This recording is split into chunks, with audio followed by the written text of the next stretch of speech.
बादशाह अकबर और उनके नवरत्नों में से एक बीरबल। बार अकबर बादशाह ने अपने दरबार में एक नई कुर्सी बनवाई जो बहुत ही खास थी। वह कुर्सी सोने से बनी थी और उस पर कीमती रत्न जड़े हुए थे। अकबर ने सोचा कि इस कुर्सी को सबसे खास जगह पर रखा जाए। अकबर ने अपने दरबारियों को बुलाकर कहा, ये कुर्सी बहुत खास है, इसे किसी भी व्यक्ति को दी नहीं जा सकती। सभी दरबारी यह सोचने लगे कि क्या किया जाए। बीरबल ने सोचा कि इसे किसी तरह से टेस्ट करना चाहिए। उन्होंने अपने गुरु अकबर से कहा, महाराज, मुझे इस कुर्सी के बारे में एक विचार आया है। यदि हम इस कुर्सी पर बैठकर यह साबित कर दें कि कोई भी व्यक्ति इससे बेहतर हो सकता है, तो इसे किसे देना चाहिए?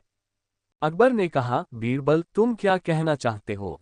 बीरबल ने कहा, महाराज, मैं इस कुर्सी पर बैठकर यह साबित कर दूंगा कि मैं भी इस कुर्सी से कहीं बेहतर हूं। अकबर ने बीरबल की बात मान ली।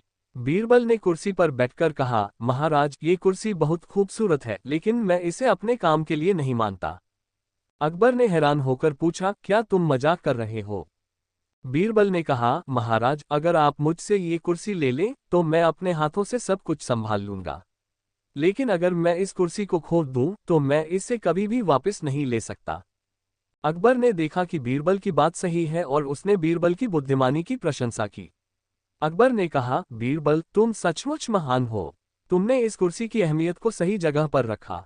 इस प्रकार बीरबल की चतुराई और बुद्धिमानी ने यह साबित कर दिया कि असली ताकत और बुद्धिमानी इंसान के भीतर होती है, न कि बाहरी चीजों में। की कहानियां भारतीय लोककथाओं का महत्वपूर्ण हिस्सा हैं। इन कहानियों में बीरबल की चतुराई और बुद्धिमानी का वर्णन होता है। यहाँ एक लोकप्रिय कहानी प्रस्तुत है। अकबर और बीरबल की कहानी, चतुर बीरबल। एक बार अकबर बादशाह ने दरबार में घोषणा की कि वह बीरबल की बुद्धिमानी की परीक्षा लेना चाहते हैं।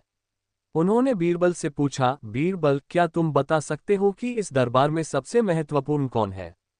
बीरबल ने तुरंत उत्तर नहीं दिया, बल्कि मुस्कुराते हुए बोले, जहांपनाह, मैं इसका उत्तर कल दूंगा। अगले दिन बीरबल दरबार में एक गधा लेकर आए और उसे सोने के सिंहासन पर बिठा दिया। दरबारियों ने हैरानी से देखा और सोचा कि बीरबल क्या कर रहे हैं।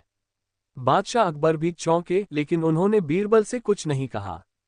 बीरबल ने गधे के कान में कुछ फुसफुसाया और फिर दरबारियों की ओर मुड़कर बोले, जहांपनाह, ये गधा अब सबसे महत्वपूर्ण व्यक्ति बन गया है क्योंकि यह सिंहासन पर बैठा है। दरबारियों ने हंसते हुए कहा, यह कैसे संभव है? गधा कभी महत्वपूर्ण नहीं हो सकता। बीरबल ने मुस्कुराते हुए उत्तर दिया, जहांपनाह, महत्वपूर्ण व्यक्ति वह नहीं होता जो सिंहासन पर बैठा हो, बल्कि वह होता है जिसकी बुद्धिमानी, चतुराई और न्यायप्रियता से लोग प्रभावित हों। सिंहासन पर बैठना किसी को महत्वपूर्ण नहीं बनाता।